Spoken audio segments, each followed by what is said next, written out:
Chairman Colmeyer, Here. Member Douglas, Here. Member Brush, absent, Member Herman, absent, Member McGuire, absent, Member Reimer, Here. Member Walker, Here. Student Member England, absent. 4 present, 3 absent. Chairman, you have a quorum. Thank you.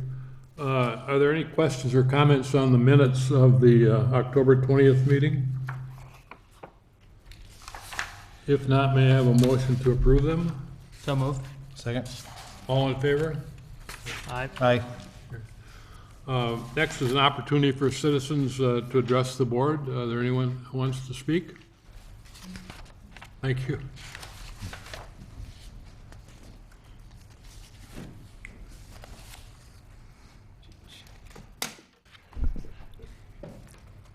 Hello, my name is Kathy McCombs. I live at 60 Quail Drive. I've been a resident of Lake Forest since 1987, and I've been a member of the Deer Path Women's Golf Association since 1990. I am representing a committee that includes the Tuesday, the Wednesday, and the Thursday Ladies League golfers. We're talking approximately 140 women golfers in these groups. The purpose of our committee was to inform Lake Forest city officials of the deteriorating conditions at Deer Path in the desire that they would make an effort to improve our course. The history of our course is very interesting. The first 9 holes were actually opened on August 21st of 1926. The land and the monies were donated from some of Lake Forest's most prominent citizens so that the residents would have a place to play golf. This truly was a gift to our residents. Next year, as you notice, the first 9 holes will be 90 years old. Now, I cannot pinpoint when the deterioration of our course began. A lot of people would sit and argue for hours and hours about it. Maybe actually partly the problem is the age of the course. And maybe it's the 2008 recession when really the decline of golfing started. But the point is not how we got here, what happened. The point is that we are at a point where our course needs a lot of improving. And we really need to stop the downward spiral that it's on so that something can be done now to improve it. Our committee members and other golfers have attended numerous city meetings over the past several months. The Deer Path Forum, which was held on November 4th, hosted by Alderman Tim Newman and City Manager Bob Kiley, attracted around 100 or so men and women golfers to discuss the course. On November 9th, just last week, we actually feel we have achieved our interim goal. That night, we spoke at the City Finance Committee meeting. After much discussion, the alderman decided to obtain a 5-year master plan for the course from a consulting firm. The Finance Committee will consider that plan. They will also discuss things with Kemper, who manages the course, and they will also look at financing options for the next year's budget. That is the interim result that we were hoping for. So at this point, my committee would like to thank our public officials and all the members of the Golf Committee, the Parks and Rec Board, and the Finance Committee for the opportunity to speak at their meetings, to thank them for their commitment and all their words of support. And finally, we would like to thank in advance for consideration on our golf course for the next budget year. We look forward to seeing the recommendations before the start of the 2016 golf season. Our hope and our goal is to return Deer Path Golf Course to the jewel that it once was, for us and for future generations. Thank you for your time and for all your support. Thank you. Thank you very much. Chairman Colmeyer, can I respond just one little piece to Kathy's presentation? First, Thank you very much, because you covered the second half of my director's update, so I appreciate that. I do want to give you a little bit of a notification. As you said, City Council did authorize the study for the master plan. We have already begun to meet, and I do want to let you know that in January, we will begin a public meeting process, and you will all be invited, as will the board, the Park and Rec Board. Okay, thank you. You're welcome. Thank you. Any other members of the public want to speak? Yes, thank you.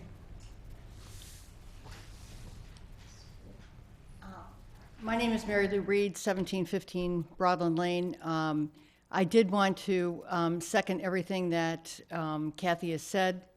I also want to thank the Park and Rec Board for the support and the information that they gave us, so that we could actually let the City Council know and participate in the meetings that we had.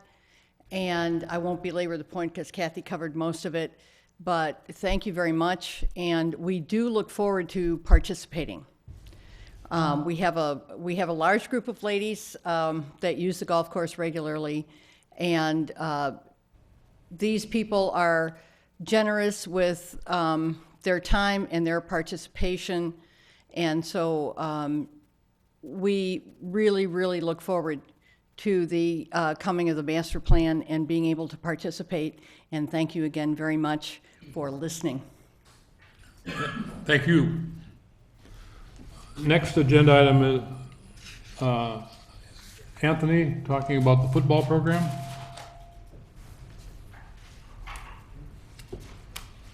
Members of the board, good evening. There's a slight change in plans. I will not be presenting the spotlight. However, I did want to take a minute to introduce an individual who, for my money, there's not one other person in Lake Forest who knows more about this program, our football program in Lake Forest, than one of our two program supervisors at the rec center, Ken Perini.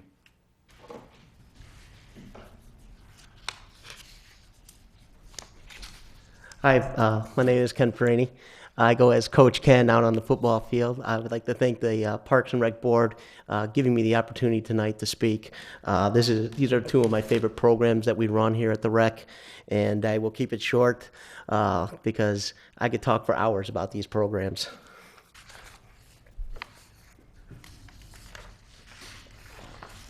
All right, the philosophies and goals of the program.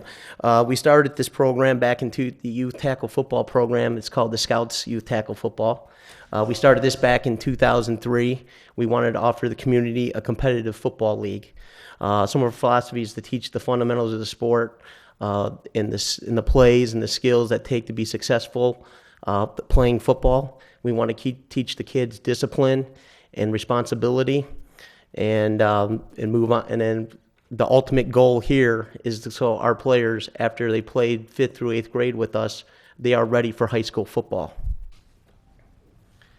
The program format, as you see the CSYFL, that stands for the Central Suburban Youth Football League. That is the league that we play in. It currently consists of 13 different leagues. We play along the North Shore. That would be Deerfield, Highland Park, Northbrook, Glenview, Niles West. Vernon Hills is new. Buffalo Grove is new. Norwich was new. We have Evanston and Niles West. Wilmette, Winnetka, and Kenilworth. Those cover our teams that we play. Within that, there's 4 different divisions. We break down the weight classes for the kids, so we don't have, back in the day when we first started in the 5th and 6th grade, 5th and 6th graders used to be one giant weight class. We've added a new one there. So our 4 weight classes are the flyweight, which is our first division. That's for 5th and 6th graders. And those are 5th graders below 100 pounds and 6th graders below 90 pounds. There is no weight anybody can carry the ball down there. The middleweight division, 5th and 6th graders, are 5th graders above 100 pounds and 6th graders above 90. There's no weight restrictions. The weights can get up to about 200 pounds in there, but there is a ball carrying weight, which is called a striper weight, which no kid over 115 pounds can carry the ball. Anybody over that weight has to play offense and defensive line and have a stripe on their helmet. The 7th, 8th grade division, we have 2 divisions there as well. It's a lightweight and heavyweight. The light weights for 7th, 8th graders are 7th graders below 140 pounds and 8th graders below 130, and the ball carrying weight there as well is 115 pounds. So anybody over that 115 pound weight will have a striper. The heavyweight division for the 7th, 8th graders are 8th graders above 130 pounds and the 7th graders above 140. The carrying weight there is 150 pounds. So anybody over 150 will be a striper. We had at that, like this year's division, we had 2 flyweight teams this year, 1 middleweight, 1 lightweight team, and 1 7th, 8th grade team. The staff and the coaches. For the staff, I'm doing the training out on the field. For the coaches, we meet together beginning of the season. We have a couple meetings. At those meetings, I go over my philosophy and my expectations of the coaches, the discipline, how they are to treat the kids out on the field regarding injuries, code of conduct, and information like that. Also go over safety procedures for concussions. We also work with Heads Up, USA Heads Up football program. That's with the NFL. Every year, they only allow 1 representative to go to the trainings, and then that person comes back and trains the staff. And every year, I tend to send a different person because it's great to you get to go to Hallis Hall and be there and go through all the training. I've done it, and a couple of my other coaches have gone. When they come back, we take a test online to go through it, and it covers everything from concussions, heat exhaustion, and how to train properly to technique of how to tackle. And it's been really successful this year. We had last 2 years, my injuries have gone down pretty drastically compared to years in the past. So I'm pretty proud of that program as well. As you can see, the Lake Forest Central Suburban Youth Football League board presence, not only when we go to these league meetings, Lake Forest Athletic Department, we attend these and we take active roles in these. We serve on the executive committee. We make the schedules for the whole league. When you go to, if you're familiar with making league schedules, some leagues you go and you just schedule your team with other teams. You just talk to the other teams and schedule a date and time. Well, for this league, when we do the scheduling, we have to do it for every team, from 5th and 6th grade flyweights, all the middleweights, all the lightweights, and all the heavyweights.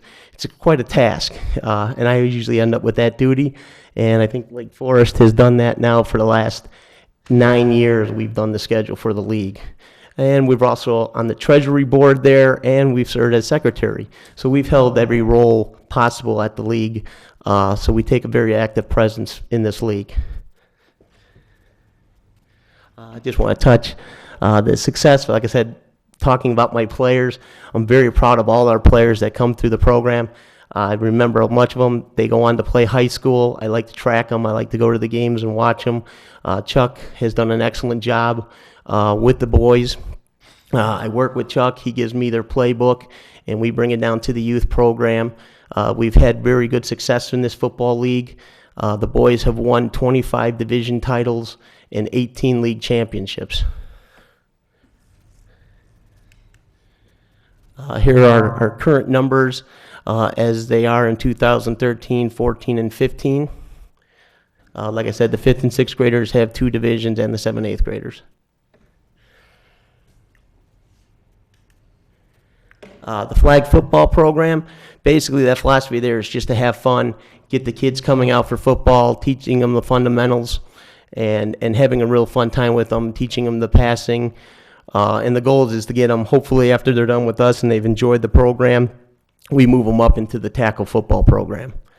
The format that we like to follow is a little different from what you're assuming flag football, 11 players on the field and blocking. We've kind of gone to an NFL flag football rules. NFL came out with a new program that wanted to make the kids more active in the game and make it more safe. And by doing this, in this flag, we play 5-on-5 on the field. And then we don't have any blocking. Blocking is illegal. And considering it's flag football, there shouldn't be any contact anyways. That's where most of the injuries were coming from on the line, from blocking and kids hitting each other. Out here on this NFL flag now, there is no contact. And if there is contact, there is a flag thrown. Like I said, the boys play 5-on-5. The quarterbacks cannot run. It's a passing league, pretty much, and you can still run. We play on a 60-yard field instead, and we have no run zones. So you got 4 downs. You start at the 5-yard line, and you've got 4 downs to get to midfield. Right before the midfield, there's a 5-run, no-run zone. So if you're within 5 yards of midfield, you have to pass in that zone. If you get past the midfield in 4 plays, you get another first down. You have 4 plays then to get into the end zone. And then right before the goal line there, we have a 5-run, no-run zone there. So if the ball's down inside the 5, that's another pass, must-pass zone. The boys will also be able to blitz. The official on the field, when he marks the ball at the line of scrimmage, he lines up 7 yards back. And any boy that's lined up behind the official 7 yards back can rush in automatically. And then, like I said, again, for staff, we hire volunteer dads there. We coach with them, we train them, we give them, we have a day where we can come out and teach them plays. I've coached in this league, as you can see, down on my knee, that handsome gentleman right there. But like I said, we'll go over the drills. I'll give them some of my pointers on plays that have worked for me. And it's been a real pleasure. And watching the kids play, every kid is eligible for a pass. So when the kid hikes the ball, the center can go out for a pass. So it's always a moving game. Everybody's involved, and the kids seem to enjoy it a lot. There are the numbers for the participants. We offer 1st and 2nd grade flag, 3rd and 4th, and we've started 5th and 8th grade flag for the kids that didn't want to play tackle football. So we offered, back in 2012, that's the first time a parent came up to us and asked if we would offer it. We had about 20 kids, and she brought in just about every one of them. She was really inspiration. We didn't have unexpected outcome in 2013, but it's starting to come back. In 14 and 15, we had quite a few kids come back, and I think we're going to keep running it because I think there's interest there. And for that league, since we didn't get a lot, we just have the boys come out, and we just make up the teams. We divide up the boys when they show up, because sometimes they miss, and then we just divide them up. We have them pick the teams, and then we just play. Here's the revenue charts for the both tackle and flag.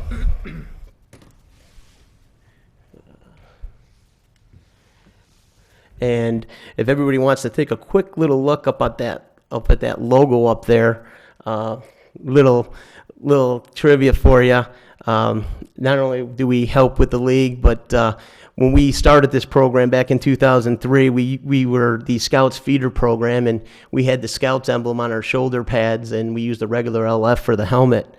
And the following year, we got together as an athletic department to say we still want to be the Scouts feeder program, but we'd like to change our identity a little bit. So we came up with this design right here, and I think over the years now, if you look up to date today, you'll see that logo just about everywhere.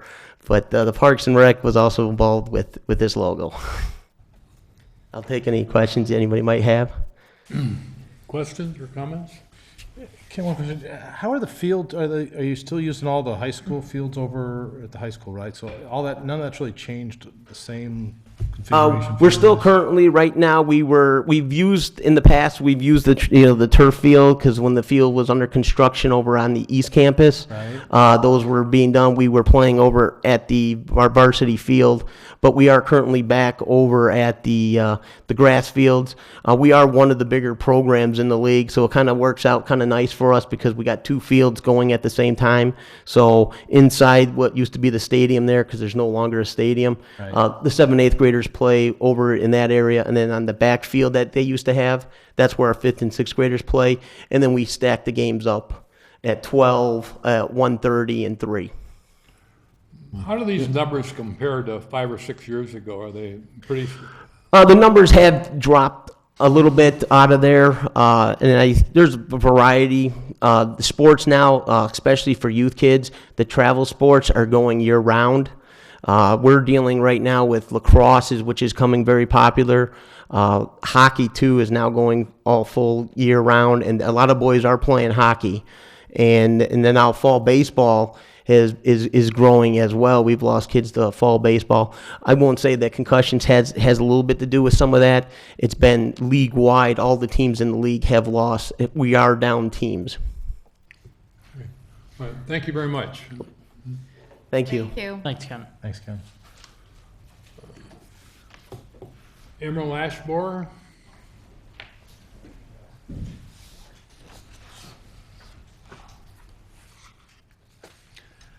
Good evening, Chairman Kohlmeyer, members of the Park Board. I'm here tonight to speak to you about Emerald ash borer. This is just for informational purposes. So I'm proud to say that we are winning the battle on the city's trees for emerald ash borer. Unfortunately, I'm saddened to say that we've probably lost the war. Anytime a community loses over 100,000 trees, nobody really wins. But we certainly are making great strides as a city to replant, not only on private property, but on public property as well.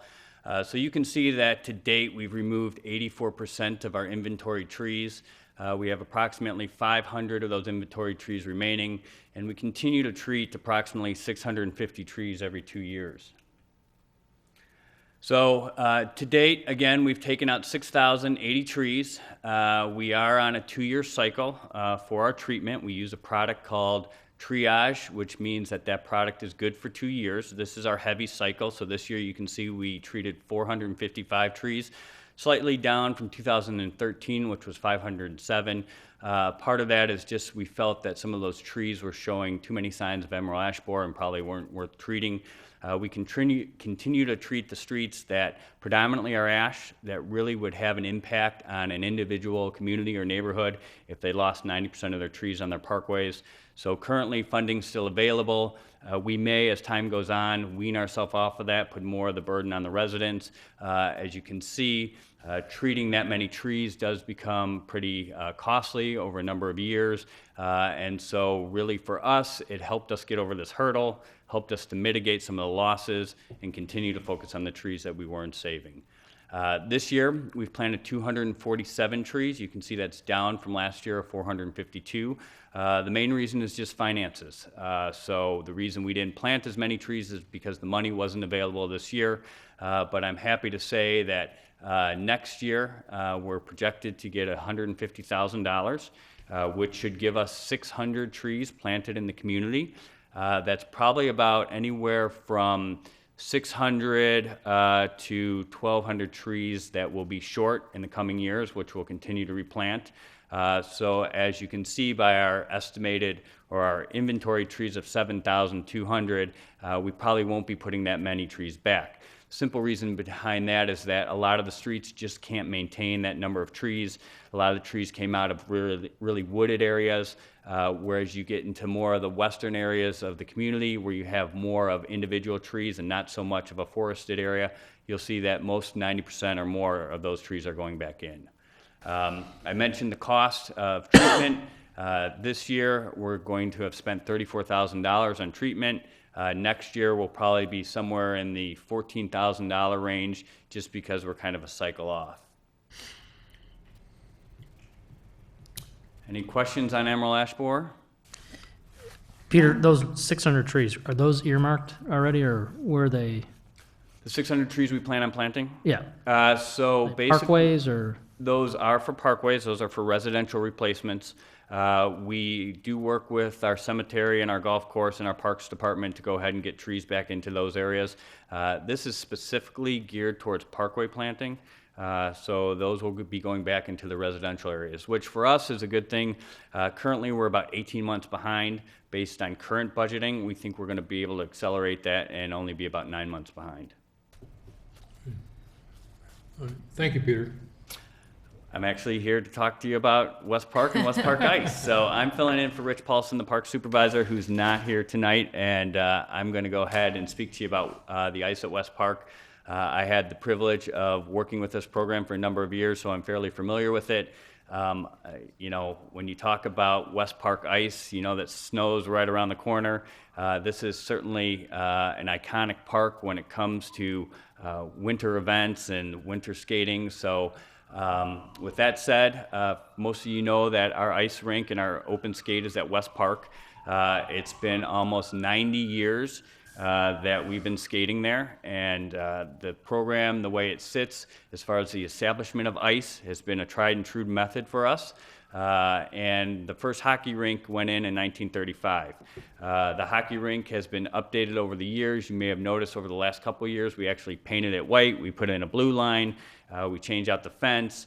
It's really one of our more popular spots. As a matter of fact, sometimes it's hard to keep the hockey players out of the open ice, but the skate guards do the best job they can to go ahead and keep them in the rink. It's just for safety reasons more than anything else. But we get people from little kids all the way to college people playing in the hockey rink. So it's definitely one of the more well-liked programs in the wintertime. And honestly, it's free, it's a community event, and I think people really make it a habit of going, especially during the Christmas season. So you may have noticed the hockey rink has started to go up. That is a process that takes about 1 week to construct with three employees. We use 550,000 gallons of water to fill that. So it does take some time to fill. We normally start filling it right around Thanksgiving. It's really driven by the weather. If we look at the long-term forecast and we see that it's going to be cold, we'll go ahead and try to fill it a little sooner. Our concern, which I'll share with you here in a moment, is that if the ice sits on the grass for more than 90 days, we start to lose turf. So it's a fine balance. We really want people to be skating by the Christmas and the vacation season, but weather dictates a lot of that. So basically what we do is we turn off our drainage system and we turn the water on, and it's really that simple. We don't start with hoses. We actually flood the pond. We really need the weather to give us that ice, so we need consecutive days of 20 degrees or less.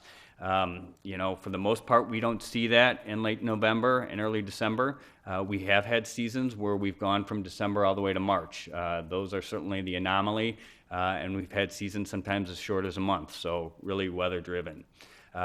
Every day when we do have the weather, we do add layers of water, kind of our rendition of the Zamboni, if you will. We do it with hoses, and basically what we do is we fill in all the skate marks, but more importantly, it helps us build ice, because as the season progresses and the weather starts to turn and the sun rises, we start to see more thawing. So by allowing us to build ice on a regular basis, we can keep the ponds open a lot longer. When the ice is 4 inches thick, then we can allow skaters on. Everyone gets a little excited when they see it glass over. That's probably the hardest thing for us, is to keep people off. As we go home during the day, we tend to see people coming out after we're gone and trying to skate on that. Sometimes they're successful, sometimes they're not, and we're left with a bunch of open holes. And really that ends up hurting it for the rest of the community. So we do have a no skating sign that we do post on some of the poles there, also at the warming house, really trying to encourage people to stay off. We actually have some really active residents in that area who also help us keeping kids off, so it really helps because it is such a community park. We do clean it daily, and that's just, again, to get all of the skate marks off so that we can water it and start with fresh ice, usually by the time the kids are either waking up from their Christmas break or getting home from school. Last year we had over 3,000 skaters, which was up from 14. Probably more weather-driven. We do see that when the ice is obviously around for a longer period of time, we get more consistent skaters, but at the same time, when the weather conditions are 15 below, it's pretty barren out there. Some of our challenges, as I mentioned, keeping people off. For us, it's really hard to clear the snow if we don't have over 8 inches, so it's all done by hand, done by snow blowers. You've seen the magnitude of that pond and the amount of water that it holds, so to shovel that whole pond by hand, to shovel it with snow blowers is really time consuming. We've had some pretty miserable snowstorms over the last couple of years. You may have remembered the Super Bowl snowstorm, and that lasted, all of about 1 or 2 days, gave us almost 30 inches of snow, and so that really makes it difficult. It's really a city event as far as public works, parks, forestry, to get that ice cleared off for the residents. It is a well-used area. You probably know that Lake Forest Day is there. We have football there. baseball there, we have community events, we have people who rent the park. So we also have to be conscious of what's happening in the springtime to go ahead and make sure that the hockey rink panels are down. And when we do have bad days for Lake Forest Day, or we have the turf take a toll with other sporting activities, it really causes a problem, because if we don't have green grass and we have a lot of bare spots, that black dirt actually heats up and causes pockets in the ice. So we're very sensitive about that, and we've had to a couple times move groups to other parks. Any questions on the West Park ice? How do you track attendance there? They do have skate guards, and so there's usually a skate guard in the warming house. A lot of times they're out on the ice too. We just try to do a random count on who's there. Some days are easier to count than others. If you've ever been there on the weekend, it's absolutely packed, so it's kind of like herding cats to try to get that done. Other questions? Thank you very much, Peter. Thanks. Thanks, Peter. I'm here to also talk to you about the beginning of the lighting ceremony. Wow. So I wanted to share with you kind of our events today. Today's a really special day for us. It's really the kickoff of our lighting ceremony. So what we did today is actually we went ahead and got the city's Christmas trees for Market Square as well as the West Side train station.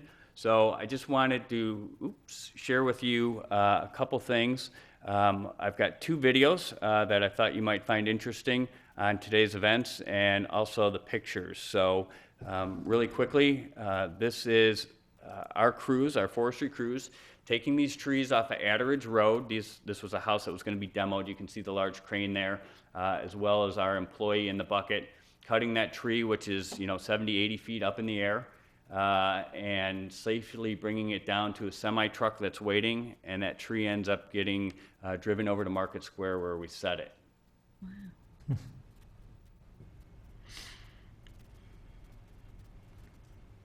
And we look for these donations every year. These are trees that people may want out. These are trees that may be involved in a demo or a rebuild. And so we go ahead and take these trees out at no cost to the residents. We actually give them, for lack of better terms, kind of a thank you letter, which they can then turn into their tax service for a write-off if they'd like. But this has been a great event, and certainly helps in decorating the downtown. And then also, let me see. How tall will it be? What's that? How tall will the tree be? This tree is about 30 feet tall. It was a lot wider than it was tall, so our limitations are the sidewalk in Market Square. And then this tree just shows our ingenuity. Nobody wants to climb a tree when you have a crane. So we actually have our employees hosted up on a crane there so that they can go ahead and set the straps to safely go ahead and manipulate that tree out of this backyard and again onto the semi and over to the West Side train station. So that's one of our employees hanging about 70 feet in the air with the crane right there.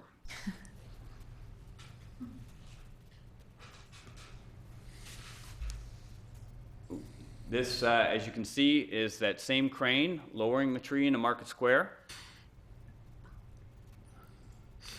And that is the tree undecorated at this point. That should be decorated by the weekend with bows and probably over 200 strands of lights.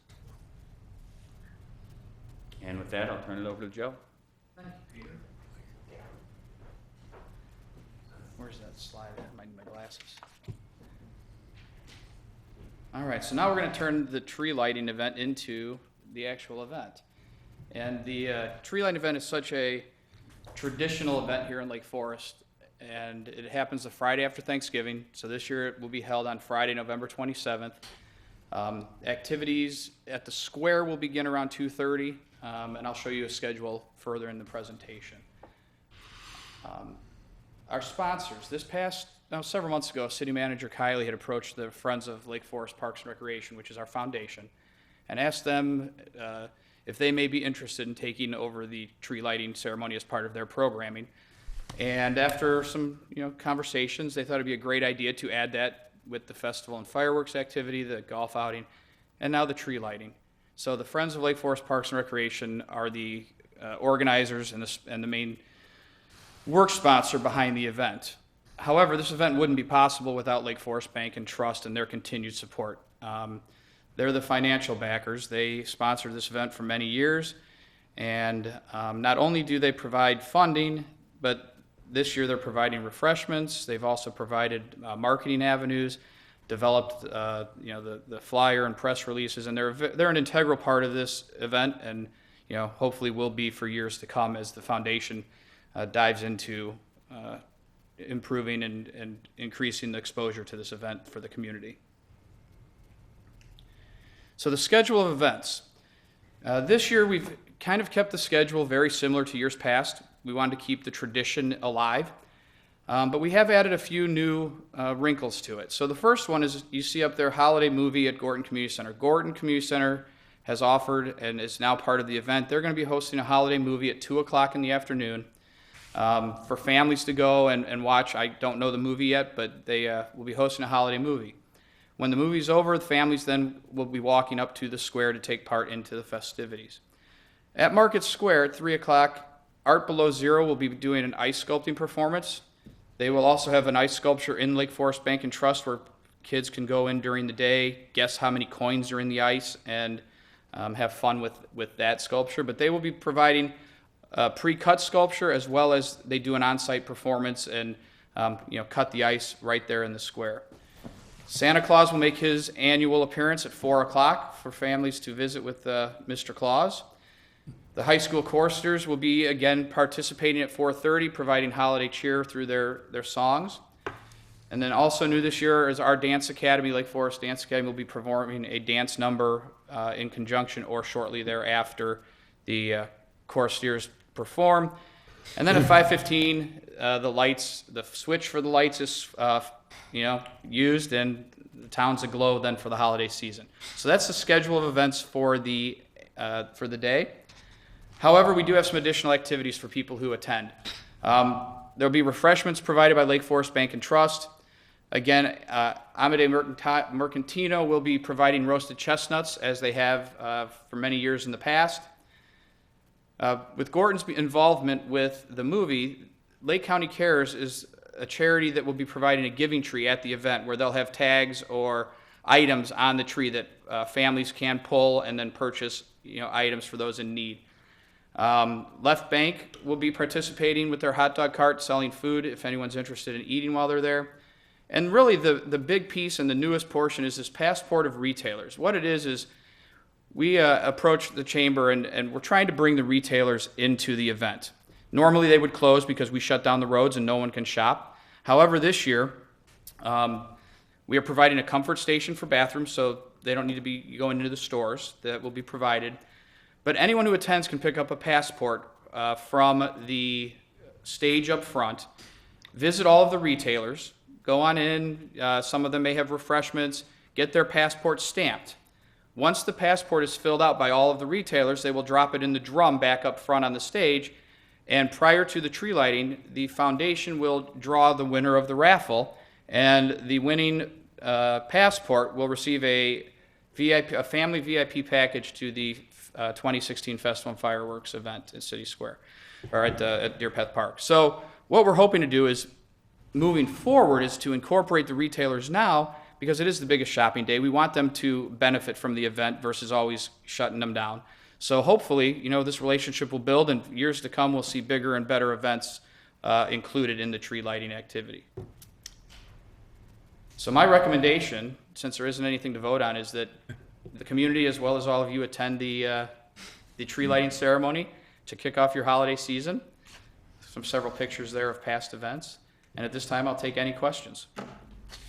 Is there really a central light switch for all these lights? There is a switch up that gets flipped, yes. Okay. And the mayor, he chooses the people or person who will flip that switch. How many amps, Joe?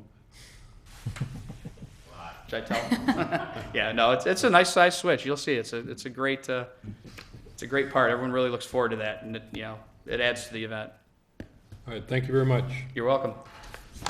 Sally, capital ranking?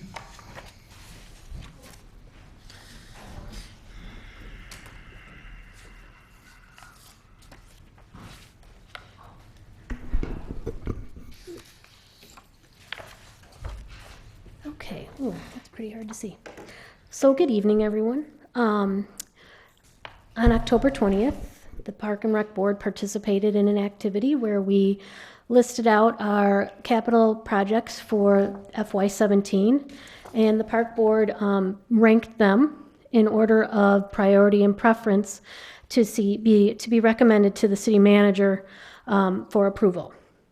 So in your packet, you have a copy of 2 ranking grids. One is the grid that we put together on October 20th with the ranks. In your packet, the central lighting management was ranked 71. It really was supposed to be a 7. So please bear with that. And then on the second ranking page is the ranking grid that it came about once city staff met with the city manager to go through every single project in the city for the capital fund. And in that process, we went through and looked at everybody's projects. Tree removal was put up against fire trucks, put up against streets and roads and asphalt, concrete. And we prioritized number 1 rankings, which is the highest priority. And then you'll see the grid, the middle grid is 1 not funded. Those are items that the city staff felt were a high priority, but there are no funds in the capital program to pay for them. Should money become available, City Council will look at those 1 non-funded and prioritize and possibly choose.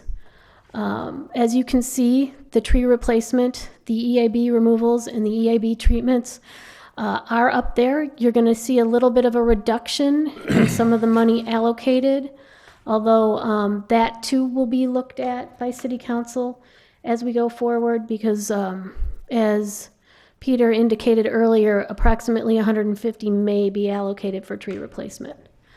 Bike path maintenance was reduced slightly, as was landscaping replacement, and the West Park tennis surface maintenance was approved at its full dollar amount. If you go down to our Park and Public Land Fund, the city manager did rank the West Park playground equipment as a number 1, so that will be allocated out of Park and Public Land for FY17. And then you're going to see a little bit of a change to the golf fund. In the ranking grid we gave you earlier, which I'll go back to, there were several items listed out. As we have embarked on these budget workshops and we've listened to the community and have been instructed to go forward with a master plan process, we recategorized those priorities just to be master plan improvements and equipment replacement, because those dollars will be decided and allocated based on the outcome of that master plan. So does anybody have any questions? Sally, I have the grand total, it's listed there, 425. I showed it as 495. What you're doing is you're including that unfunded capital fund. So it's 425 of funded dollars. Oh, I see. Okay? I see. Wait. Of which So one? if funds became available, those 2 projects would move up the list? They could possibly move up the list. We are not the only department that has 1 non-funded, so they again would go into that pile that would have to be discussed. I see. Okay. Other questions or comments? All right. Sally, you want to do your director update from there? Or? Sure, I'll do my director from here. Okay, so first, I'm going to spring this on her. Sorry, Danny. First, I'd like to welcome Danny Span. She's the young lady sitting in the front chair up here. She is our newest Parks and Forestry employee. She is the administrative assistant for Parks, Recreation, and Forestry, replacing Tricia Schwal. So I'd like you all to welcome her. She's been with us for several years in a part-time capacity at the rec center, fulfilling a very similar role, and we're thrilled that she has chosen to support us. So welcome, Danny. Next on my director's report is a reminder that the Northwestern Lake Forest Hospital Holiday Boutique is taking place in the Recreation Center gym this week Thursday through Saturday. Please come out and participate. They have some wonderful vendors going into that gym, some new and different ones this year. Following that will, of course, be the tree lighting, which you just heard from Peter and Joe. And then I'm going to kind of flip through some flyers here. December, end of November, December are very busy months at Parks and Recreation. So I just wanted to give you a highlight of some of the things that are taking place, not limited to, but inclusive of. So out at Sterling Hall, we have ceramic Christmas ornament workshops taking place in less than a week. Have to get ready. Out at the Everett Park classroom, they're going to be baking cookies to be sharing with their friends and their families. Back out at Sterling Hall again, they're going to be making wreaths in preparation for the holiday. Oop, sorry, Joe. And then this is a very big reminder for the Sterling Hall Art Center annual holiday art sale. This is a wonderful event that takes place in the gallery at Sterling Hall, where our artists come in and set up tables and sell the wares that they make throughout the year. It provides them a showcase for their talent, and I will tell you there are some spectacular pieces of art that come out of this show. So if you have the opportunity, please stop out at Sterling December 11th or 12th. And then Saturday the 12th at 4 p.m. in the gym is the Holiday Extravaganza, which is the dance company's annual holiday performance. They use it as a fundraiser. They raffle off gingerbread houses, and they have a bake sale. The gingerbread houses are put together by the dance company girls. It's adorable and wonderful, and I hope you join us because you usually see this kick line somewhere in that performance. And then our last activity going on during the winter months and the winter vacation is our preschool camp for Array for Winter. We try to offer moms and dads the opportunity for some secret planning time, December 22nd and 23rd, get some of those loose ends tied up for the Christmas holidays, and then again on the 29th and 30th. Programming takes place out at our Everett Park classroom, and it runs from 9 to 1, and we register per day for this one. So the last thing I would like to bring up is a reminder to the community that winter and spring registration is upon us. It begins December 8th at 8:30 a.m. online as well as in the office. And that concludes my comments. Thank you, Sally. Any questions? Any questions or comments that the board wants to make? May I have a motion to adjourn? All in favor? Aye. Aye. Meeting adjourned. Thank you. Have a great holiday. We meet again in December, right? Or not? I think that I'm not going to be here. we're probably not going to. I know Scott can't. There's only one.